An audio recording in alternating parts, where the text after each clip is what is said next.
I do recall that at the end of the previous episode, I said I was going to record these all at once and then drop them day after day. That is in fact not true, because it's already the next day since the last time I recorded.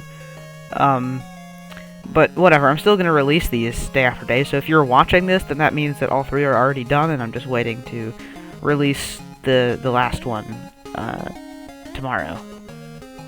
Or the day after this video ends up being released. Although I don't know when that'll be, but, you know. This episode assumes that you've already watched the previous one. I explained everything that's going on there, so if you haven't watched it, then, what are you doing? Go watch it. And if you don't understand this, then that's on you for not watching the other episode. Anyways, let's just get right into it. Let's continue on with, Sandstone Man. Alright.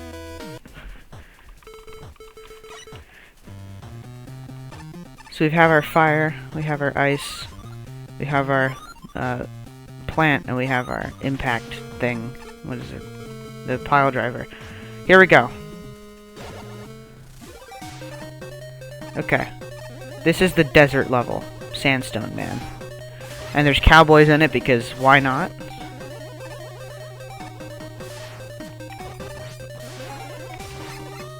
I like the desert.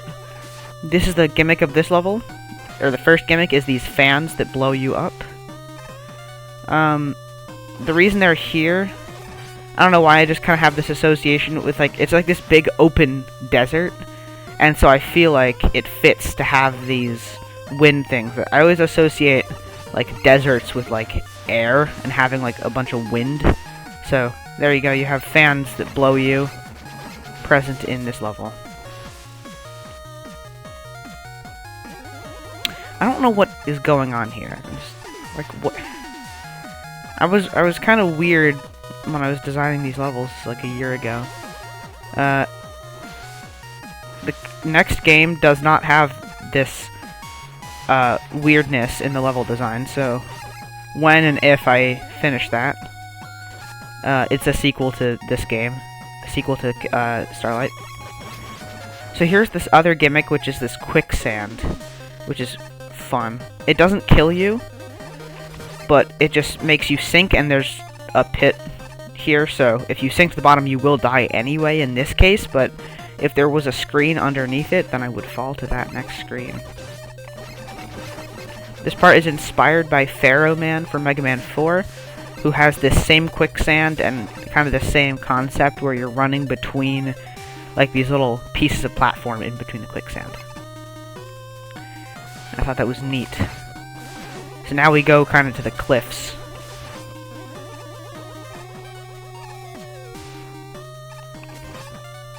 And now we jump down into the caves. Here's a checkpoint. Here's the example of this. There's nowhere else you can go. So this is supposed to kind of teach you that you can just sink through this and it won't necessarily kill you. Although every single quicksand except for that one in this level is above a pit anyway.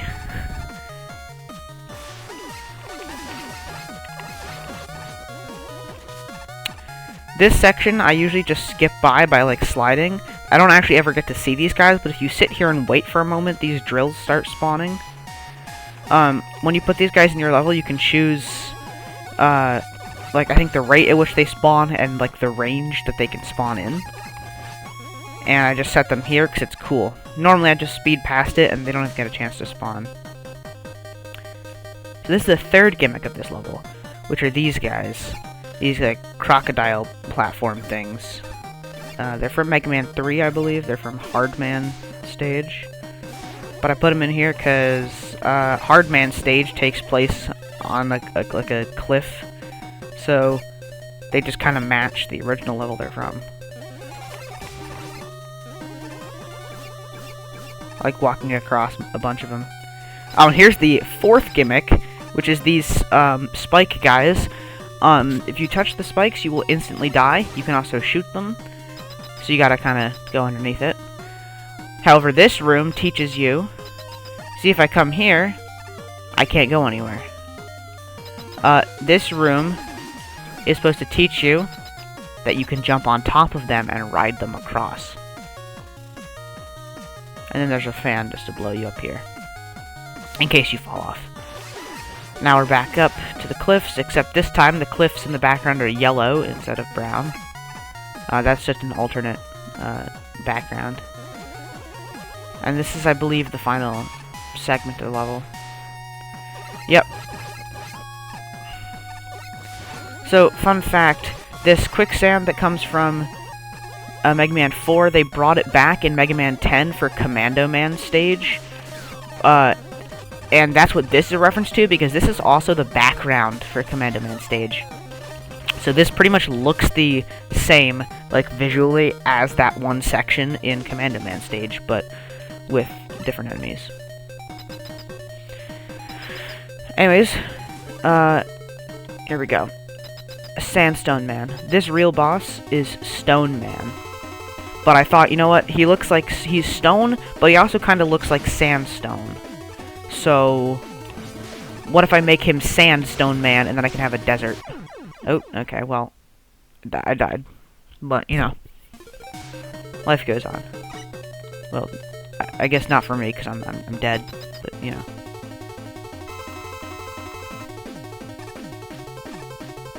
He always crumbles after he makes a big jump.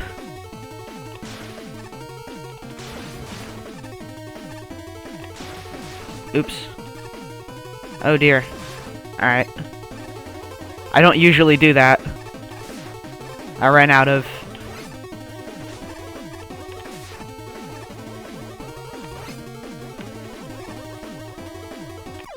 There we go, that was close. Normally he's a lot easier, I just wasn't paying attention. Let's move on to Spike Dude. The only character that's not named Man. This is the city level. I always enjoy cities in platformer games, especially Mega Man. So here's the weapon you get from Sandstone Man. This is Stone Man's real weapon. It's called Power Stone. It does that. And it's good against the Spike guy because rock beats scissors. So here we go. This is probably my favorite stage. This is the first gimmick, is these Spike guys that crawl along the platform, which is fun. A lot of these falling guys. This level takes some inspiration from Mega Man X in the opening stage. Oh yeah, there's cars here too, because why not? Alright, great. I went too fast. This level takes a lot of inspiration from the opening stage of Mega Man X1, which is a, like, destroyed, or it's a city that's being invaded by the robots, or the mechanoloids, or whatever they're called in Mega Man X.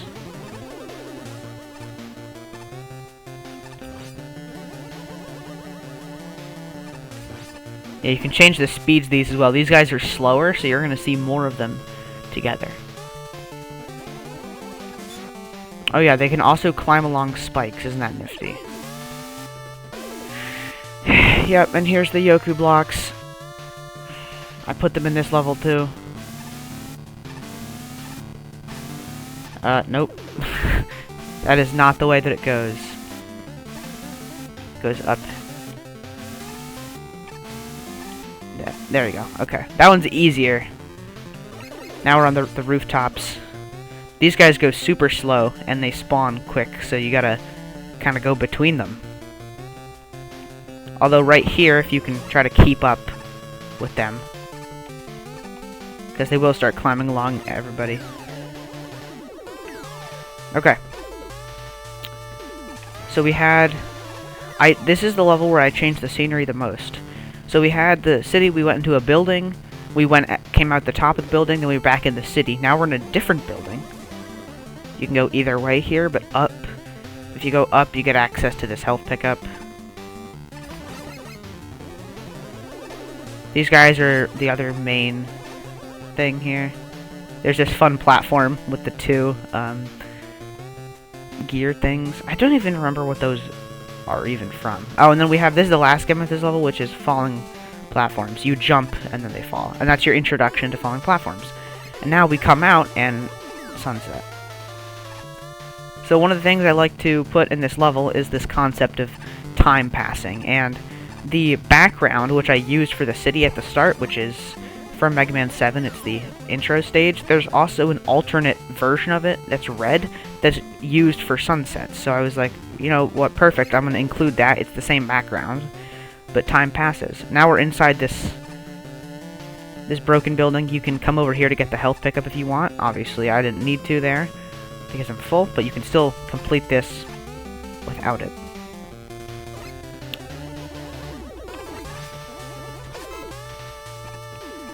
And now it's nighttime, and it's raining. This is the last gimmick, the rain, which pushes you back when you're in midair. So when you're jumping against the rain, you have to be very careful with your jumps. Yeah, see? Stuff like that can very easily happen. I should be sliding. I should be doing some slide jumps. Checkpoints all the way back here. It's fine. Alright, I just made a quick cut for your convenience. Okay, I think you want to slide jump that. There you go. Yeah, this is a very risky part. So this rain... yeah, there's a checkpoint. This rain... you can change the direction and the force of it. So I could have made this stronger if I wanted. This is, I think, only a 2. And then more weird level design. I don't know what this random hole is. I mean, I've kept it here because it's part of the official game, and obviously I'm not going to revise a game that I've already finished, and in fact uploaded, because this is uploaded to my Mega Man Maker account, but I don't know. I don't know what is happening there. Oh, now here's a fun thing. This rain looks different, but it's the same thing. You can just change what it looks like.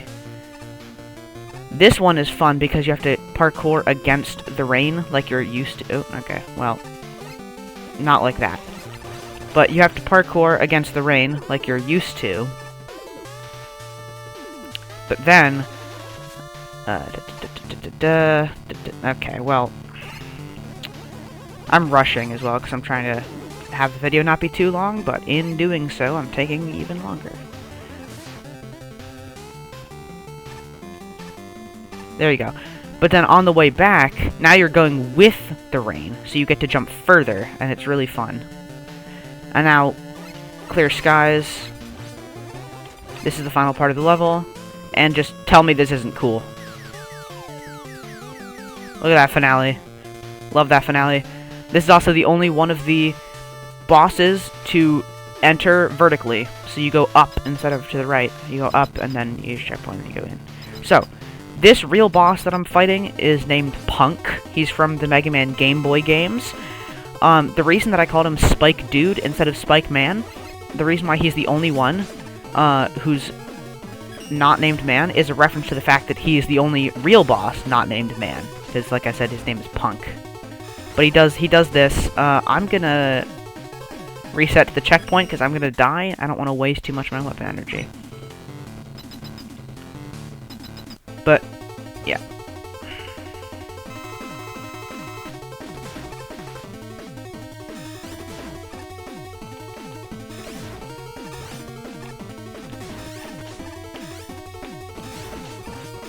I always get hit by one of them, then I can dodge the next one.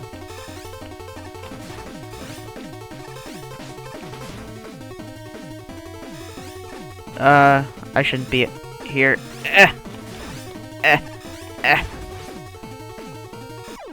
Oh my god. Alright, I gotta be really careful with this.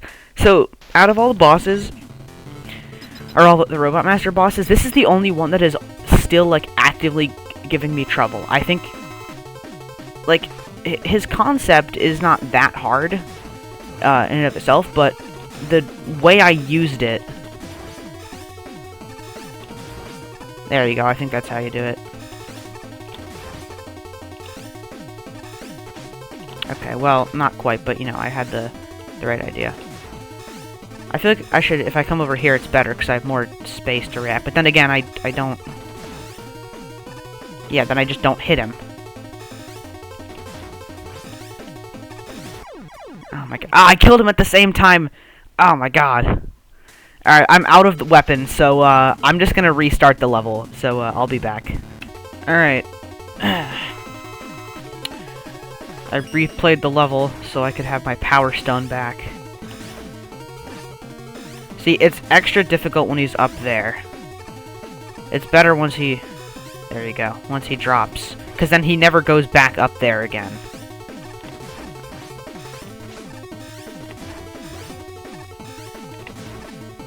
There you go.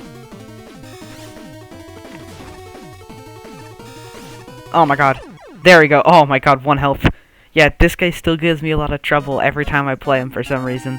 But there you go. That's Spike Dude. Next up is going to be Cyberman, who's going to be weak to Spike Dude. So this is the electric-based character. The character himself is electric. His stage is, like, cyber-y. So, here's the weapon you get from Spike Dude, aka Punk. This is Punk's actual weapon. It's called Screw Crusher. That's what he was using in the fight. It's this blade that arcs. It doesn't do much damage, but you get a lot of them. Like, you see how much I did? I only used 2 bars on my weapon energy. Let's proceed. Cyberman. This stage is not great. The premise... let me show you these guys. The premise is good, but I don't think I executed it well. Check out these guys. After they move, they split in 2. Fun. So the premise of this stage is that you're jumping back and forth between the real world and cyberspace, which has the same layout, but with different blocks. And I just don't think I did it super well. Like, here's the gimmick. You see this room? This teleporter, yes, it brings me to a different room. But look at this. It's supposed to look like that it's just all the platforms change. Because if you look between them, they have the same layout, the same block setup. But also there's a different song, stuff like that. But now when you come over this way, suddenly they're different. So, I don't know, there's different gimmicks and enemies that exist in each reality, and you switch between them in these empty rooms where the room looks the same in both worlds, but then you go back the way you came in a different world and it looks different. I feel like I could have done that better. But anyways, in this cyber world, we have these switches. You shoot them to activate them like this. And over here, you have to shoot it and then jump. Then we have these cursor enemies, which are funny. But then look, I did the same thing here. When you go to this reality, look, it looks the same. It's the same shape, see? That's the premise. But now you have to go back the way you came, but now it looks different. And it now uses enemies that are present only in the real world, because these guys are only in this one. That's just a falling platform. In reality, it's a bomb that when you step on it, it drops to the ground, and it starts walking, and then it explodes after the set timer. But if there's no ground, they just fall, and I thought it looked cooler than using floating platforms. So this part kind of is weird. You have this like little puzzly section here. In the cyber world, it's an orange key instead of a blue one, and it's a blue gate instead of a purple one. And obviously, in order to proceed, you just have to go back the way you came, and you have a new switch part. You have to do this, jump in and switch. Same thing here. This is a red ladder, so you have to shoot, and then grab onto the ladder. But now you can't stand here. What you have to do is shoot and then go up, just like that. And then you get your key. And this is, of course, the key to the lock that's in the real world, so you go to the real world. Here's your key. You can now hit this. I don't know. It's a bad attempt at a puzzle. I don't dislike the level, but I don't know. It's my least favorite of the ones that I made. Best concept, but I really didn't execute it well. But now you have the orange key, so you can go in here and do it in here. So now you can proceed. And here we introduce these guys called Searchies. Basically, they're enemies, but if you touch the spotlight, then they flip the switch. So I just got to get hit by one. I just failed at doing that. There we go.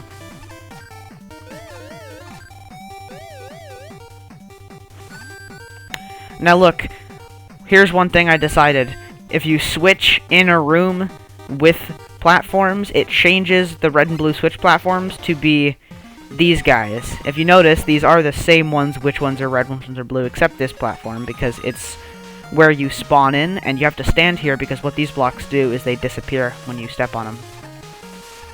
And of course, as this level does best, it looks the same in one room, and then you go back the way you came, and it's different.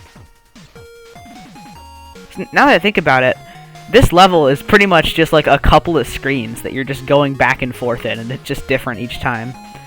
This, you have to jump here, and then when you go to the cyber version of the world, that's what this platform is here for. You notice it's obviously in this one too, that's why that platform is there. That's a regular searchy, that's not a switch one. I'm pretty sure what the regular searchies do is if there's a conveyor belt, I think it flips the direction. But there's no conveyor belts. And now that this teleporter brings us to the final area of the level. This is the finale. It's a third world. And this is where I introduced these lasers. These were a pain to make. Because you can set the intervals, like how long it fires and how long between each fire. And you can also put these guys in, which reflect them diagonally or orthogonally. You gotta be careful, because if you get hit, you'll just get knocked into the pit.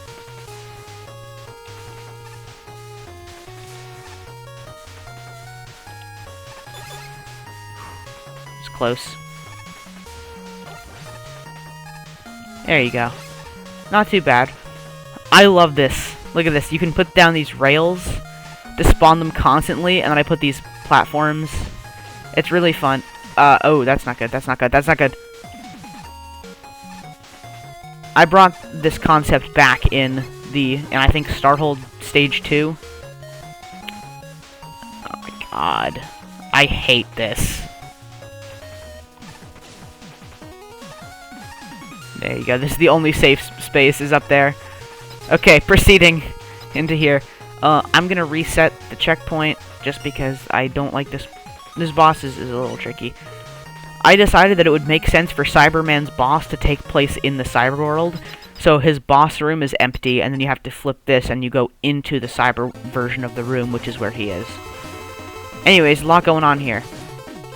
This boss is Fuse Man from Mega Man 11. I have him weak to the thing because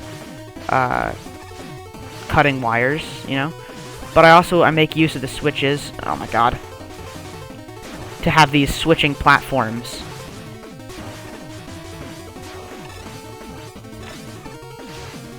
So you can see what he does, but it's definitely made very hectic with my decision of adding these platforms.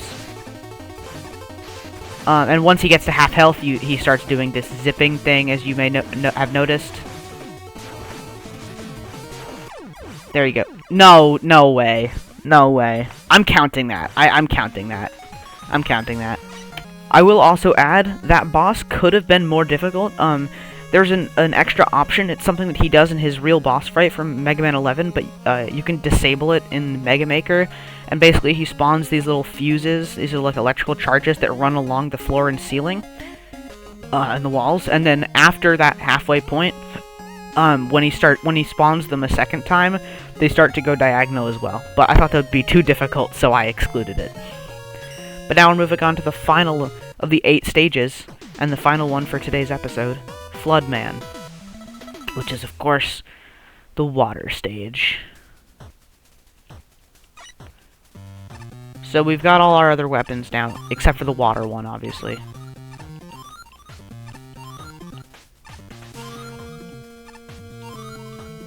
Here's the electric weapon. It's this beam in front of you. You can hold it. You cannot walk, but you can jump. However, you can't change direction. You see, if I jump this way, I'm just jumping backwards. I'm going to reset so I can get my weapon energy back. This weapon is... I honestly don't remember what it's called, to be honest, but it's from Mega Man 5 on the Game Boy, I believe. It's Jupiter's weapon. I honestly don't remember what it's called. It's like Electric Spark or something? I don't know.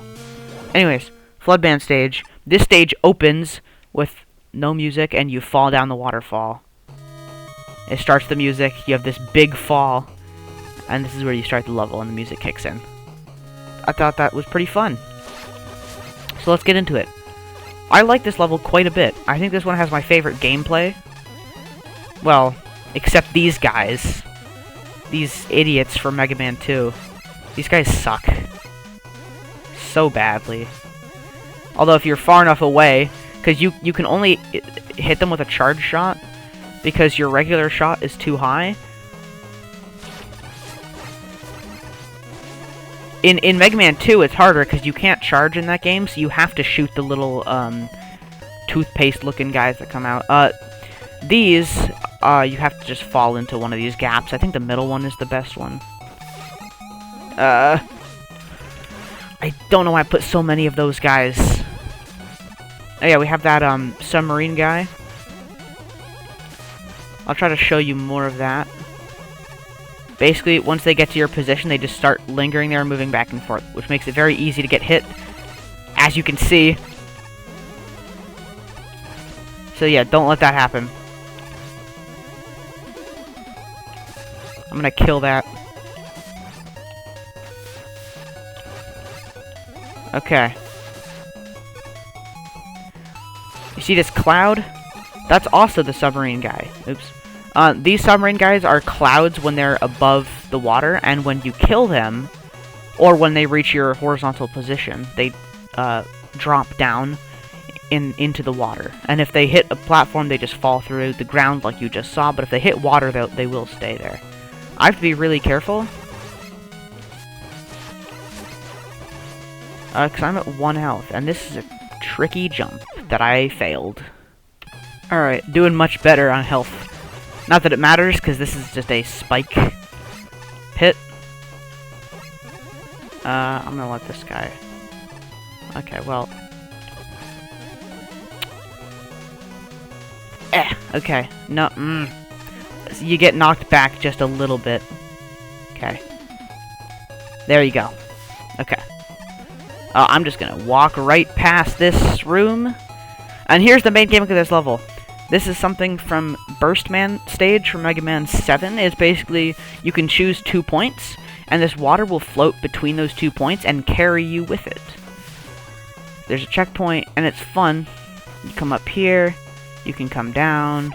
Oh yeah, that's the thing. I guess if you fall from too big of a height, you'll sink too far. There's spikes. Now you gotta sit here for a moment. Or you can just sit here, I suppose. And now here's the gimmick. I start introducing these submarine clouds in the water. Not good when they spawn there. Oh dear. Okay. And now here's the thing that I do most of the time, where you have these spike things, or you have to carefully maneuver your way through them while waiting for this floaty stuff. And I think it's really fun, and it's my favorite gimmick in these levels.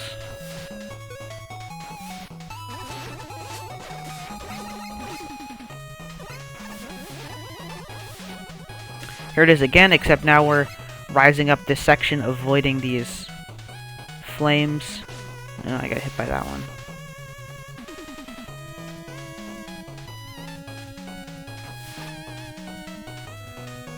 This room you can completely skip if you just jump right now, because you'll fall. You can get this health if you want. I feel that it's kind of risky. I'll go for it. You have to jump when it's all the way up, so that you don't sink far enough to just fall down. But you can grab the health if you want. The way you get down is just by jumping. And see, if I was at the very end, over here, then I would have fallen down there, which is a pit. So, now I can't get,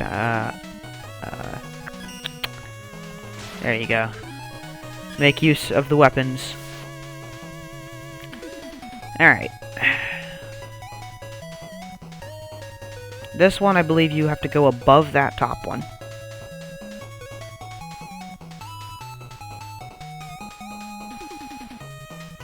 Yeah, you can go above it.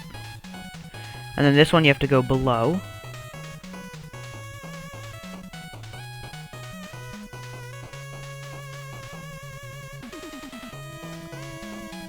This part can definitely be stressful.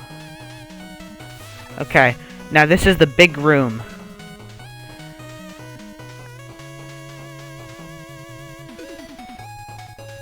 Okay, it's gonna sink now, but the starting position is a little bit different every time you enter this room, and I'm not sure why.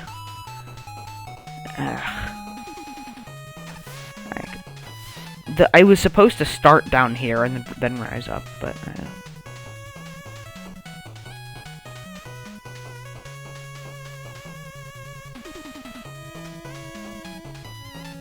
all right. This is the other big one. See, I wish it wouldn't start so high up, because I have to wait for it to come all the way down. Alright, because this room is so big, I had to cut for it to let the water come back down, because this is a very large room. Okay, there you go. You gotta stand here. And then we proceed. There's a life over there. Since this is Mega Man Maker and you don't have lives, all that happens is you'll get your health to full. I won't get it, but you can see how to get it, right? Looks pretty simple to me. You just have to go across, stand there, and then wait for the water to come back. And this is the final room. Sit here. You can't go above this. See? You specifically have to come down here, and then go back up.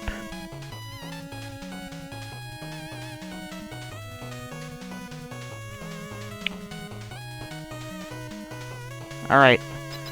Here we go. The Flood Man. Weak to electric, because, as everyone knows, electricity is amplified in water, and so electricity is incredibly powerful when it's inside of water. This real boss is Pirate Man for Mega Man and Bass. He has a special ability where his boss comes with this water that decreases over time. In Mega Man Maker, you can choose what water it is in particular. And when it gets low, he'll begin to refill it. And also, when he does this bouncing bubble thing, he can only go so high as the water. So, it gets more dangerous as the water lowers. And it's a really fun boss design.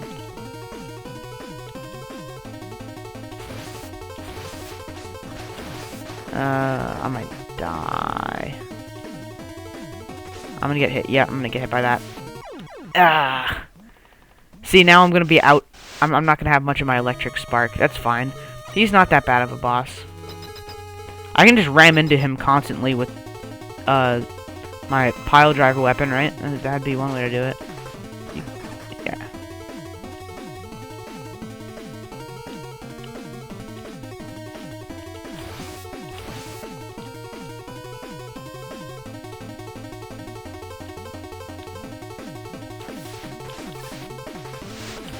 Good time to hit him when he's doing this. Okay, that's it. I'm just gonna probably use charge shots.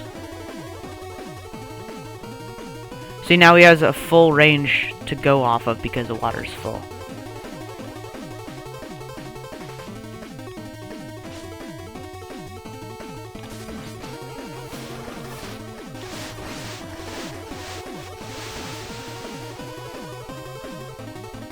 I really like this boss.